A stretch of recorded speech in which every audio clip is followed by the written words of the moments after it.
This is SciByte, episode 88, for April 2nd, 2013.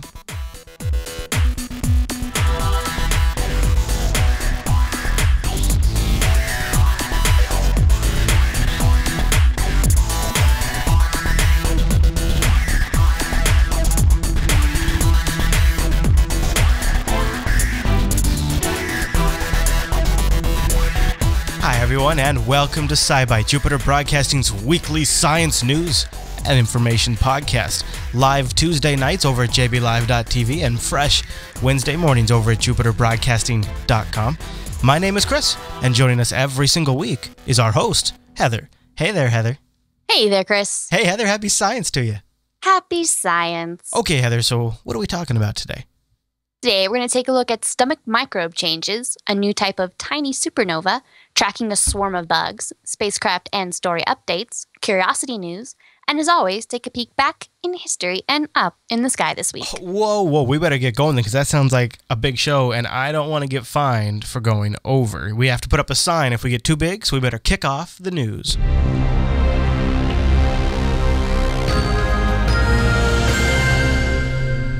What is our first story today? Alrighty, there have been past studies that have actually shown people and rats that there's some sort of natural mix of microbes in the intestines that change after gastric bypass surgery. Now, with some groups of these microbes that grow more prominent than others. Now, before now, no one knew whether the altered microbial composition, we don't really know whether it's a side effect or whether it's shifting bacterial problems could actually help people lose weight on its own. So these researchers, had a couple groups of mice. They fattened up some, then they performed little mousy bypass surgery on some, and on the others did some, a surgery, quote unquote, but it was really doing nothing. So they performed this Roux-en-Y. It's the common type of gastric bypass, which diverts food around most of the stomach. So you kind of they staple off a small part of the stomach, bring it in straight to like the last half of the small intestine. And so it's really changing, it's altering the whole internal intestinal environment. So that switches up the pH and all these different concentrations. Now the mice in the little bypass group lost about 29% of their body weight within 3 weeks. Before they even started losing weight, their intestinal bacteria started changing. Now, of course, and compared to the group of mice that had the sham surgery, as they called it, it was very different as well. They had more of certain types of microbes.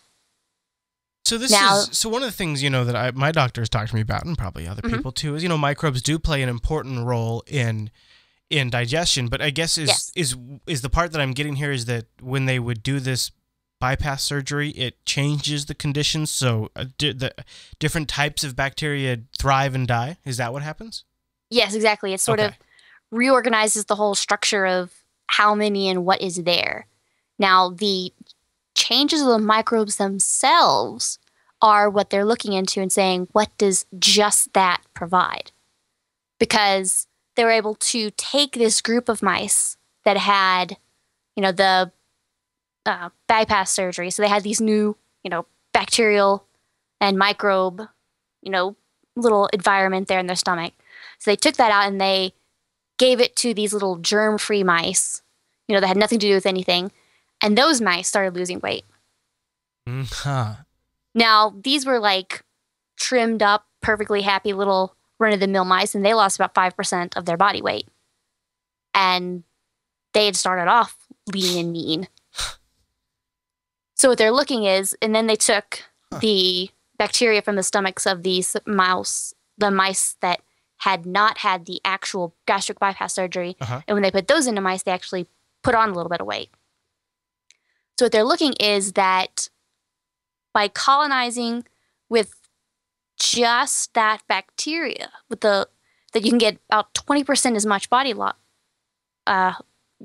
loss than if you would underwent the surgery. So without the surgery, you can get 20% of the way there with just the microbes. So now they're trying to figure out exactly how they trigger these changes. There are some that go against inflammation, and they're kind of there. That changes metabolism. It seems like this would be something they'd almost wish they could put in a pill and sell. Yeah, well, that's kind of where they're trying to figure out to go. And plus, the way this the study was put out, I saw some things that were like, well, if you had the mice eating a higher, maybe a higher sugar, high fat diet beforehand, then give them the microbes and give them a little bit of exercise and see what happens, or just the microbes, so that you're more accurately. I mean, this is the hippie in me, but wouldn't that be the question? Isn't the real question, what can I do to encourage the different types of bacteria? Wouldn't that be the awesome study? Not how do we productize it, but how do we determine what just through diet a person could do to encourage the different types of bacteria? And is that possible? And if it is possible, what types of food are more likely to harm that bacteria? And I wonder if it'd be are maybe sugary foods more likely to harm that bacteria? Things like that. That would be really fascinating, I think, because honestly, if I knew that maybe I might be able to encourage a certain type of healthy bacteria that in general enables me to lose weight, I'd eat that. I'd eat that diet. Yeah. Well, and that's kind of thing is they're trying to figure out exactly what bacteria and what they are doing. It's like, are the bacteria doing something? Are some of their byproducts doing something?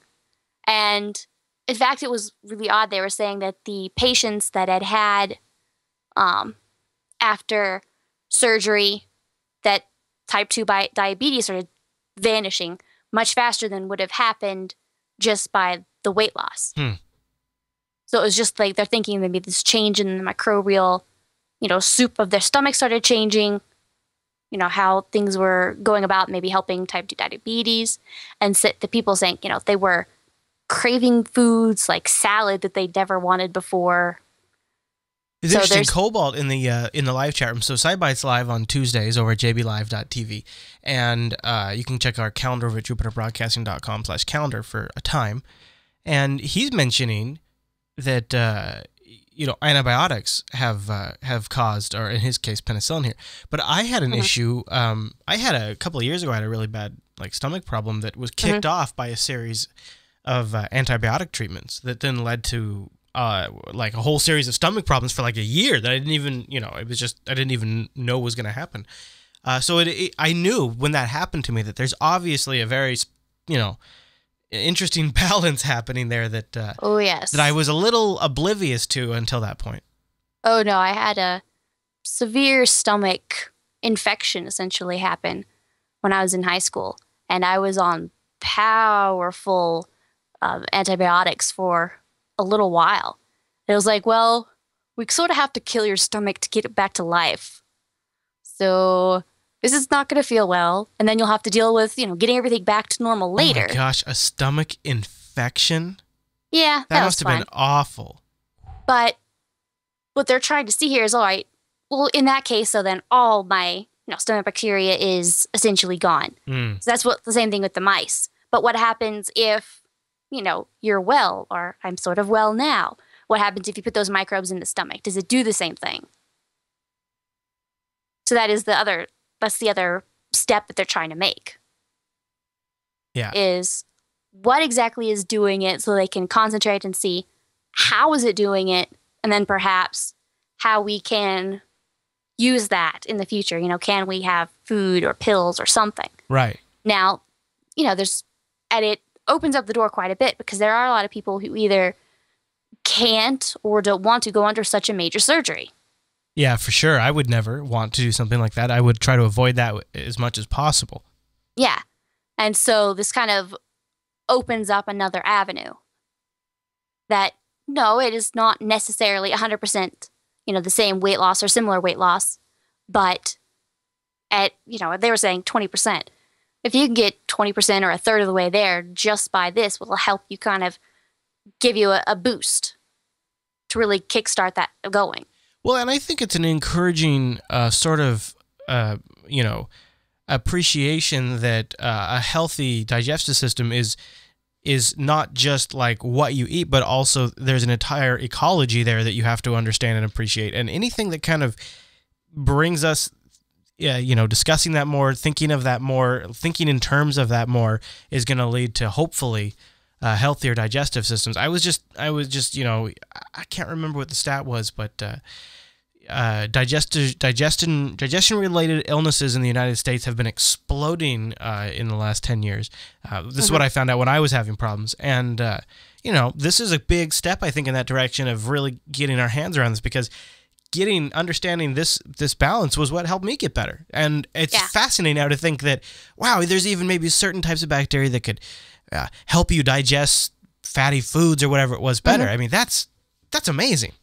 Yeah, there are very specific ones that they know are, on the lining of the small intestine that help store calories or speed up metabolism. Right. And so can we see which of those can do that?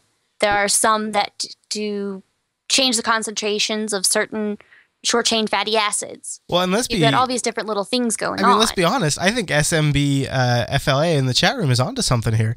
If they really dialed this in and got it safe, you'd have the probiotic in the grocery store aisle that would have a little star on it that says, now with bacteria-killing fat or fat-killing bacteria or whatever. It'd become like this stamp on the side of a box. Maybe. Or maybe it could actually be used like in certain... maybe you could have something where it'd be used in sort of a product like that for consumers, but you could also maybe have something like this used at the hospital level for like serious higher level doctor-administered concentrations and stuff to really help somebody with a weight loss regime that's in a really bad place. So this could be... and possibly avoiding that surgery altogether, or at least helping reduce the need for that surgery. Yeah. Or... and all of this together, and what can you do to complement surgeries or to sort of, combat against something that's going on if you have a treatment that is going to, there's certain types of medical treatment that sort of end up having you put on the weight a little bit, or, if you're waiting for a dialysis or something like that where you may have some sort of retention or that might cause a weight loss weight problem, so then maybe this can go with it, and it is a safer alternative that may not interact with other drugs.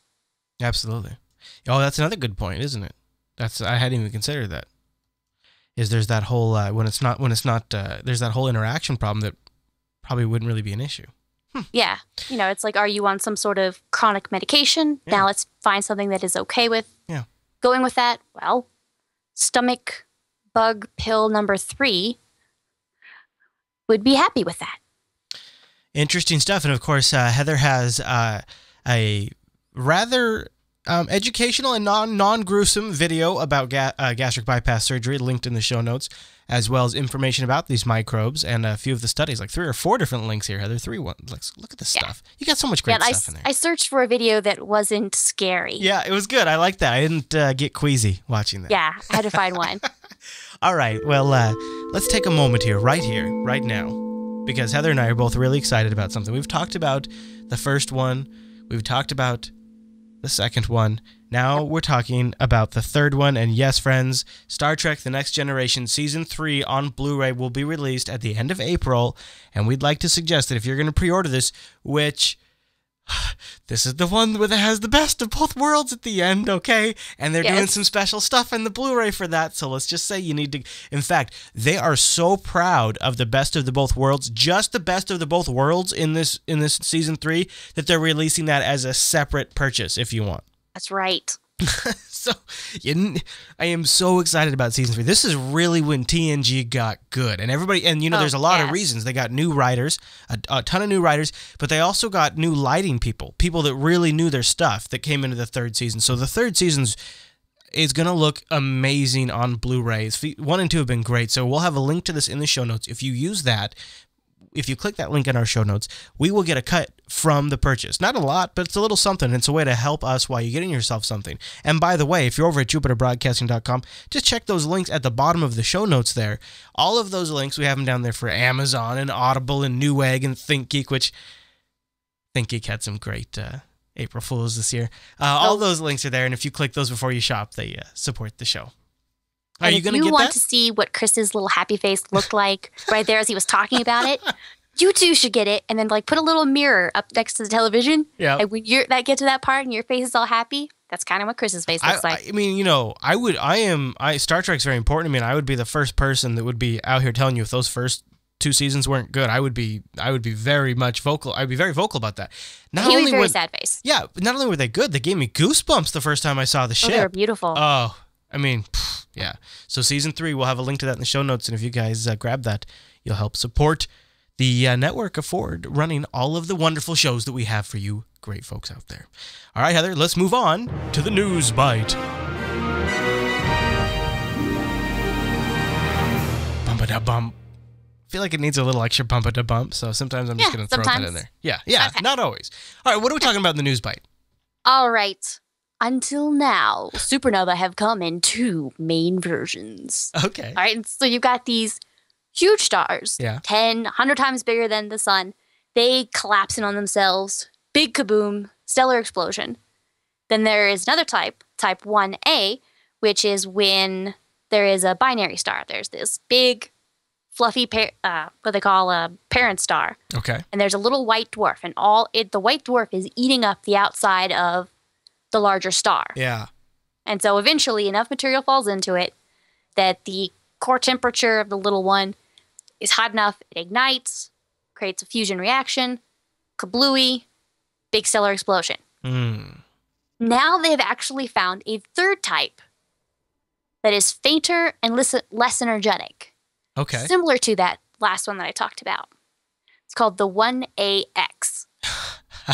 So we had the 1A, and now we have the 1AX. Yes. I like it is this. essentially a mini supernova, about 1/100th as bright as the others. Oh, okay. So just a little dim one. Yeah. So the data we've collected so far suggests that, as I said, it comes from a binary star system, a white dwarf and a companion star. But in this case, it looks like the companion star has already lost some of its some of the certain gases in it. Okay. The hydrogen. So it's like at a different stage or whatever? Yeah, it's at a different stage of the star. It's an older star or whatever. Yeah. So then the helium accumulates onto the white dwarf. Now, they're not absolutely sure what the heck is going on. So one idea of why it would ignite would be that the outer layer of helium from the companion star actually sort of a shock wave slams into the white dwarf, disrupts it, then it explodes.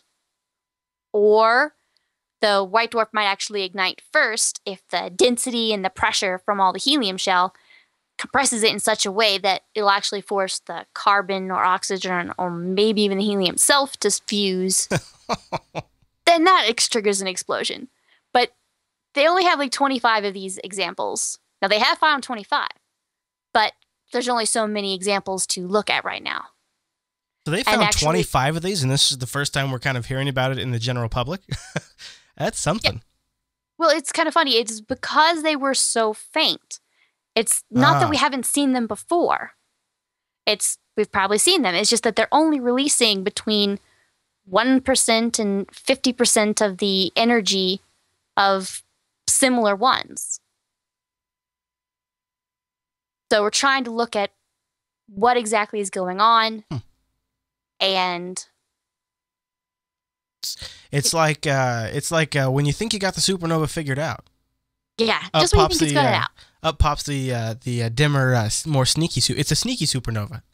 They are, but because they're so dim, now we're being able to say, "Oh wait, no look, here they are," and they're thinking that that roughly a third of these 1A supernovas, that for every 100 of those, you'll maybe get 30 type 1AX. So they're only roughly a third as rare, or they only happen a third as often. So it's not like they're really rare. It's just because that they're so small. It's just that we're finally now locating, and they're like, oh, we're just now getting skills. Let's go find data in the data. Right. Now they're going back and they're looking at everything else to say, all right, if we get enough of a data set now, we'll be able to kind of get a better idea of what exactly is going on. Stuff. Heather, I have, excuse me. Yeah, go ahead, guys. Go ahead. The band's here, Heather. They want to, okay, go ahead, guys. Start it off. Time for the 2-Byte News, Heather. All right.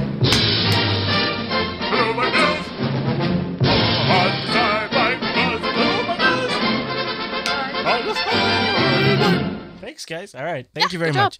All right. See, this has been working out. I give them a little bit of food, and they just perform like champs. So what are we talking about? Alrighty. The Magic Cicada. Okay. I am probably saying that really wrong. Is this something gross? Do not play the video. Oh, okay, because I was just looking at it, and it looks really gross. Okay. I will signify. All right. If you are creeped by bugs, don't click the video. All right, so I shouldn't show it on the stream?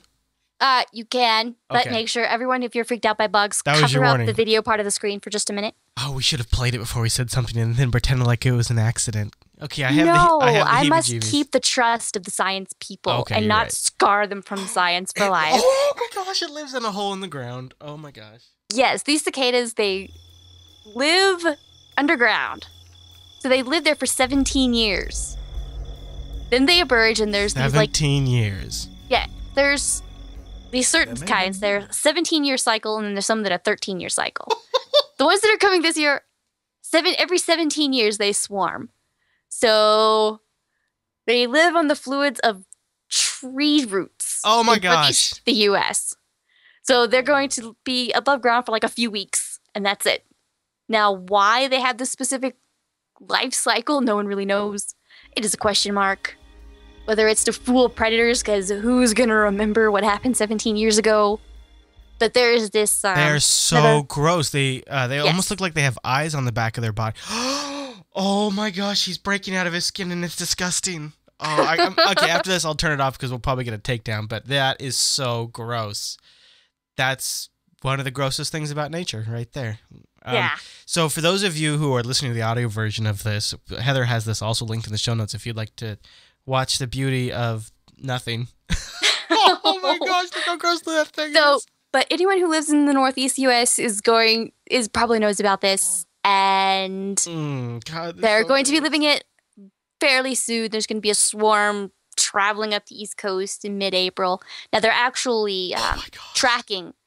There is magiccicada.org. They actually have tracking maps. But there's another podcast, Radiolab, that is doing a tracker. You go onto their website and you can, essentially all you need is a thermometer for the ground. But it's 6 inches under, and they emerge when the temperature is at precise degrees. So you can kind of watch and see, this is when... Oh, so if you know your area is prone to having them. Yeah, so you can measure the temperature and go online and say, all right, the temperature of my soil is 64 degrees. This is going to happen where? And you can sort of where? see the map of all these different people who are triggering The East Coast will turn squishy and crunchy. The return of the 17-year...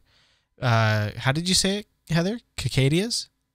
Cicada. Magic cicada. Wow. That's disgusting. So if you are there and you participate in tracking, or you use it to help hide under cover or take out a giant Sherlock Holmes style magnifying glass and go chase after bugs, feel free to share your story. Feel free. We will try not to be scarred for life. And if you have a 3-year-old, he's probably going to love it, or she. Probably would. Maybe. Well, depends on, I suppose it does depend. But that's pretty, that was pretty gnarly. And they break out of the shell like that, the ones that are going to be on the East Coast? Do they? Yeah. Wow. So, and they emerge when it's like the steady temperature of 64 degrees Fahrenheit. So all these different maps will be sort of tracking where the soil temperature is in these different areas. So you can kind of see anything like on as the temperature comes up, you're like, oh, here they come. Did you see anything on the impact of like the crops, or like did you see anything like in terms of like how they affect stock? It's not so much that the swarm is coming. These 17-year swarms and 13-year swarms, there's a whole bunch of different groups of them. It's not like nothing has happened between now and the last 17 years. Okay. So they kind of come every year, every other year or so. Yeah, because otherwise it almost seems like an alien race that's just landed on our planet and like hibernates and then comes out every 17 years and then goes back to sleep and doesn't seem like they're bugs at all. So now, okay, all right. So the specific thing that thought that this was interesting is the tracking. Is there, going online and you sort of crowdsourcing data to say, you too can help track when the bugs are coming. And those of us who are far, far away can watch it, and those people who are in the middle of it can decide whether they will be hiding for cover or going out, as I said, Sherlock Holmes style, checking things out. Well, SciByte at JupiterBroadcasting.com, if you were one of those adventurous people, we'd love to see, well, we would see it. Yes. We would share in our scardom. Yeah, we would share. Bugs are cool, especially when I'm looking at them, and that rate of number is not around me. Yeah, from a distance, it's much better. It's much better from a distance.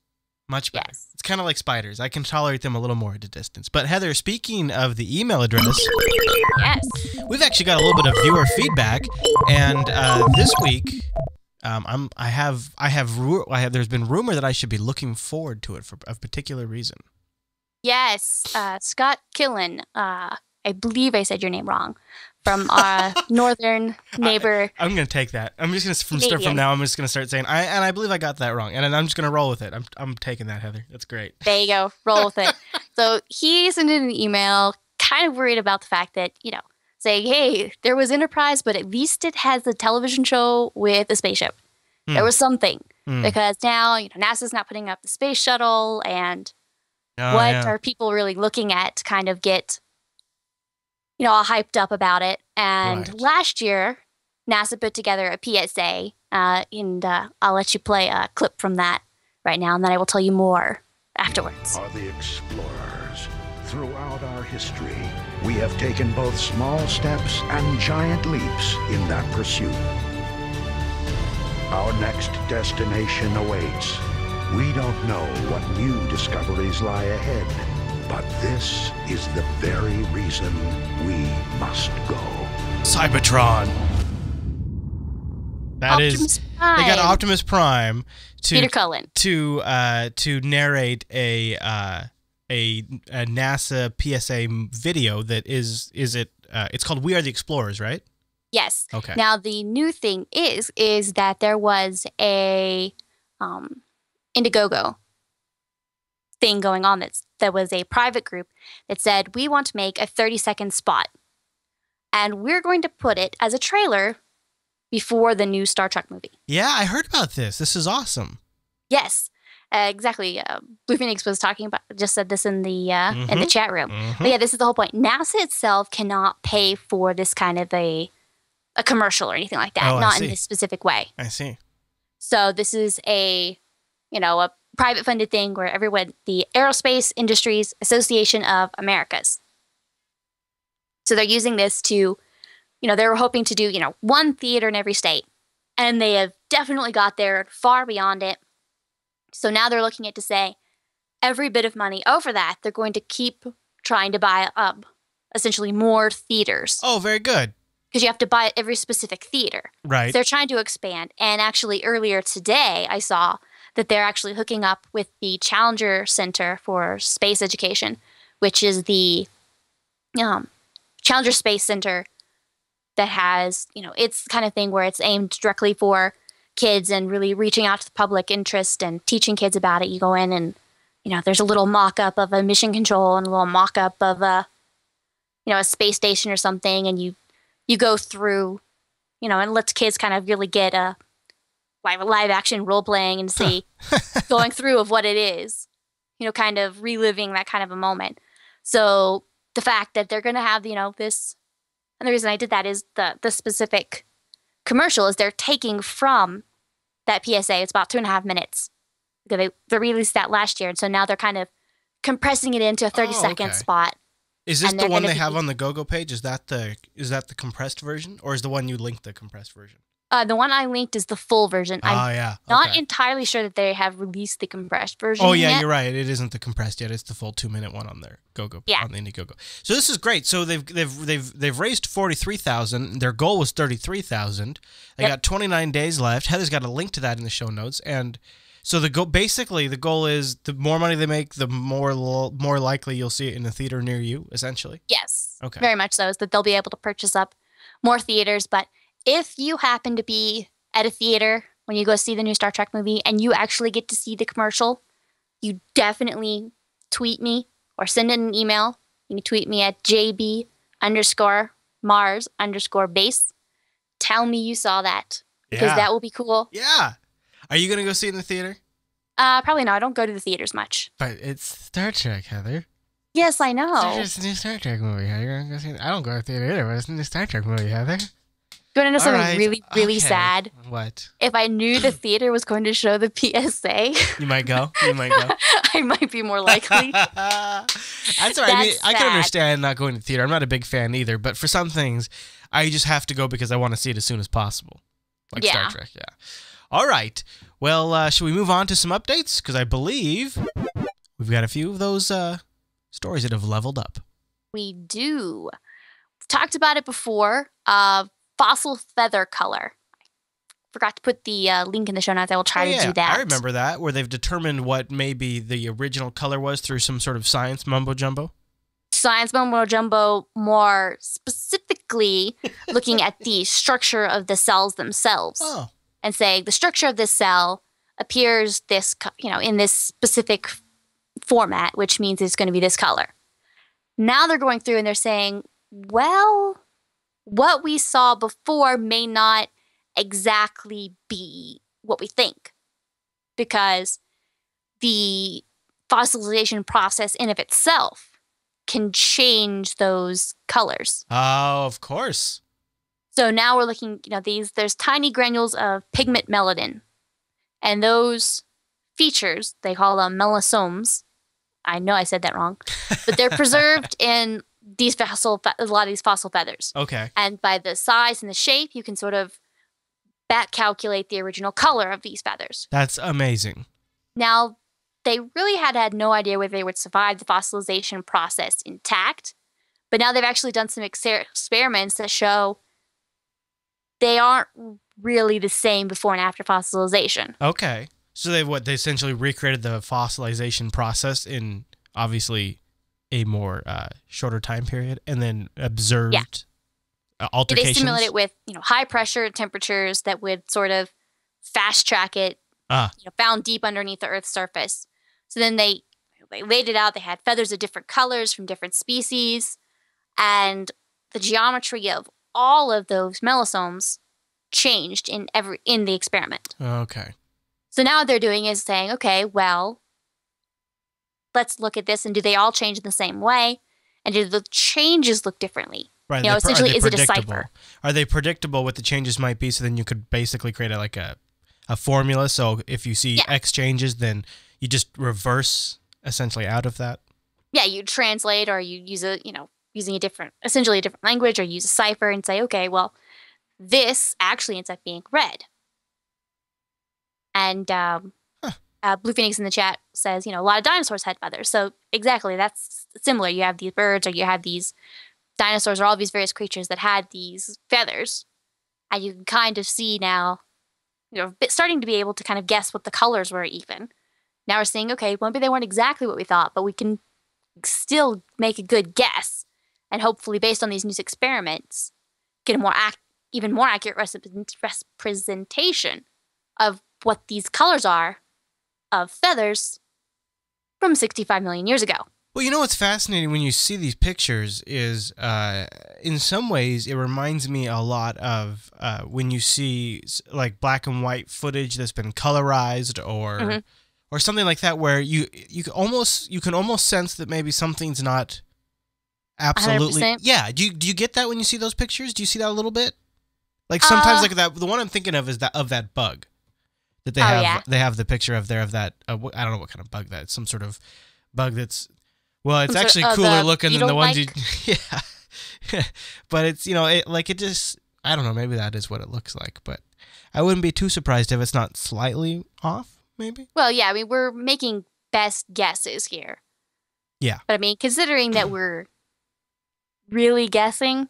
Right. Well, and it's still interesting to just add kind of a splash of color, and it almost brings sort of more realism to it. Yes, and the fact, I think some of the original things were looking at the brighter colors when it came out and going, oh, some of these feathers were actually brightly colored, or that's very different from that we thought it would be. Yeah. Very cool, Heather. I like that stuff. Thanks for the update on that. It's always great to get the updates. A lot of the stuff on the mainstream, they just put it out there, Heather, and then they read off the headline and they never follow up. Bad face. I know. One of the things I love about the SciByte program is you get those updates. But speaking of updates, we got some... oh, look at that. SciByte 2000 tells me it's a Spacecraft update. We do. Woohoo! The space station, making a trip up to there. You have to go over to Russia, hitchhike on the Russian space... the Soyuz capsule. Now, in the past, oddly enough, hardly even realizes it's like a 2-day trip. I heard about this, yeah. Yes, it is, 34 orbits, 2 days just to get from Earth to the space station. So it's not just, you head up.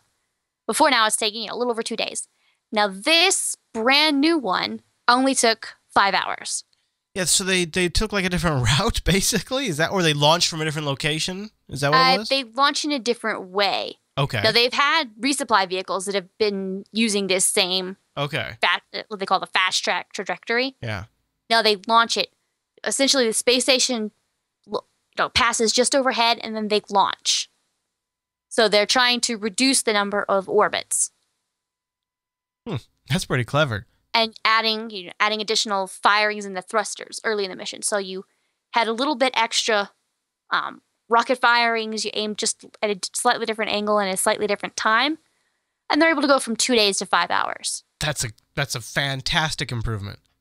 Yes, and I imagine that sitting in a capsule for 5 hours is probably a little bit more comfortable than 2 days. Well, and that's just the beginning of it. It's got to be way cheaper, less fuel and all that, right?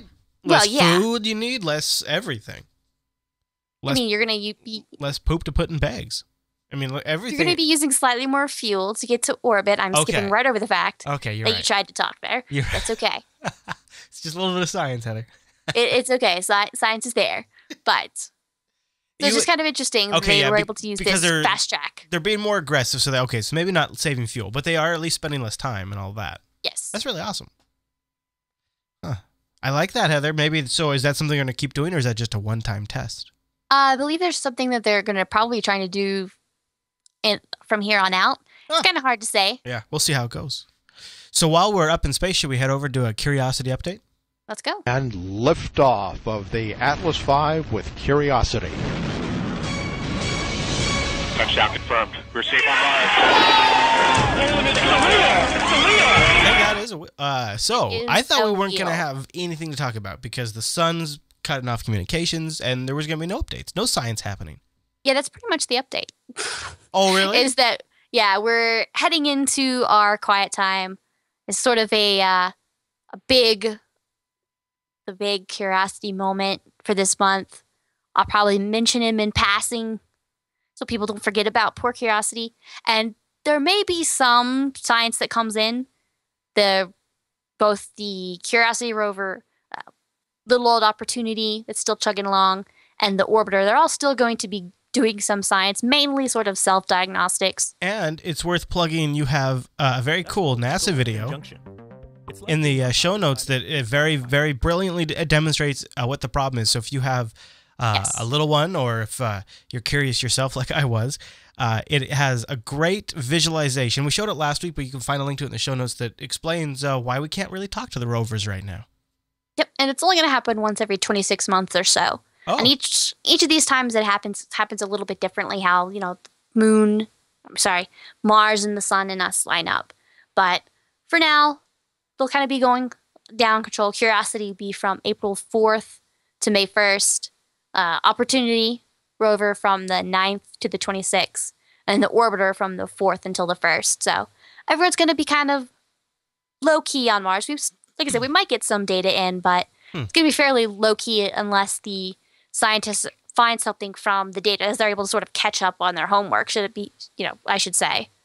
Right. Or so to say. Right. So something may come out of that, or something may actually kind of come in that's interesting. But as of right now, April's kind of a cool your jets month for poor Curiosity. Very well, Heather. Very well. Okay. Well, then step on over, put down the microphone, and let's jump in the time machine, and we'll pick things up. Are you ready? Here we go. All right, here we go. Wait, that wasn't the microphone. Jeez. You're trying to shoot us. No, that was the side. There we go. Oh, there it goes. Okay. SciByte 2000's a little confused. That's okay. There we go. Okay, there we go. It's a good thing. It's a good thing the SciByte 2000 backup computer kicked in just at the right moment to bring us 75 years ago. Good thing you put in these new seatbelts. Well, see, I thought I might be having a little bit of issues the other day when it took us to the future on accident. This week, though, it took us to 75 years ago, April 6, 1938. What was going on this week in science, Heather? DuPont researcher Joy F. Plunkett and his technician Jack Reebok accidentally discovered polytetrafluoroethylene, also known as Teflon. Teflon, yeah, sure. Yes. So they're researching these chemical reactions of gas perfluoroethylenes in order to synthesize new types of refrigerant gases. So they had these cylinders and they're doing research. And they got one cylinder and they got no pressure out of it. Like, great. Obviously, something happened to it, leaked out, but they went to weigh it and it weighed the same amount as a full tank. So, I mean, think of it. It may be supposedly quote-unquote gas. I think when you have, some propane for your gas grill or something, picking up an empty one is lighter than picking up a full one. Oh, yeah. I am actually always kind of struck by that because it's like, gosh, for gas, this sure is heavy. But I guess it's a liquid gas, isn't it? Yeah, but even so, I mean, even just gas itself, there is something there. Yeah, oh, yeah. Especially if they've, liquidized it. But so when they weighed it, it's still the same. So like, okay, what is going on? So as per great science, they sawed it open to figure out what was going on inside. Nice. So then inside they found slippery white powder. Found it. Hey, it's a great lubricant in its powder form, chemically inert. It has, it doesn't really interact with much. It has a high melting point. And there goes Teflon because wow. It just sort of a happenstance. Like, what the heck? This cylinder is broken. And now it's in our kitchens everywhere. Yes. I just think that was because somebody tried to figure out why there was no gas coming out of the cylinder. So they cracked it open. And thank goodness for curiosity. This time, the actual thought of what's inside there? What is it doing? Just makes you think. Every now and then you just got to saw something open, don't you? Yep. All right. Now let me double check with the SciByte 2000, but I believe, there we go. It's time to look up into the sky this week, isn't it, Heather? That is right. This week, fairly low key of what's going on up there. We've got about Saturn, about 30 minutes after twilight. It's going to be rising in the east to southeast. Also in that area is going to be the star Spica to the high upper right of that. And Jupiter is going to be hanging out this week still. He is rising in the after sunset. You're going to actually be seeing him high in the west. It's sort of dipping down to the horizon as the night goes on. To the much lower left, still hanging out around there, is the orange star Aldebaran. And look to the lower right. You're going to see possibly a little fuzz of stars all stick together, and that is the Pleiades star cluster. Cool. That's a good little one. Yeah. See, not so boring after all. Nope. All right, Heather. Well, I believe that brings us to the end of the show, doesn't it?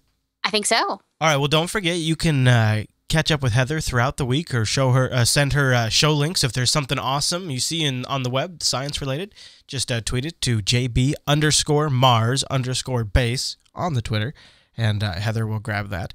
And don't forget also that SciByte is live Tuesdays at 7:30 p.m. Pacific, 10:30 Eastern over at jblive.tv. And you can email us, SciByte@jupiterbroadcasting.com. Heather, thanks for the great show. Thank you. And thank you to our chat room for joining us live. And thank you, everyone, for downloading this week's episode.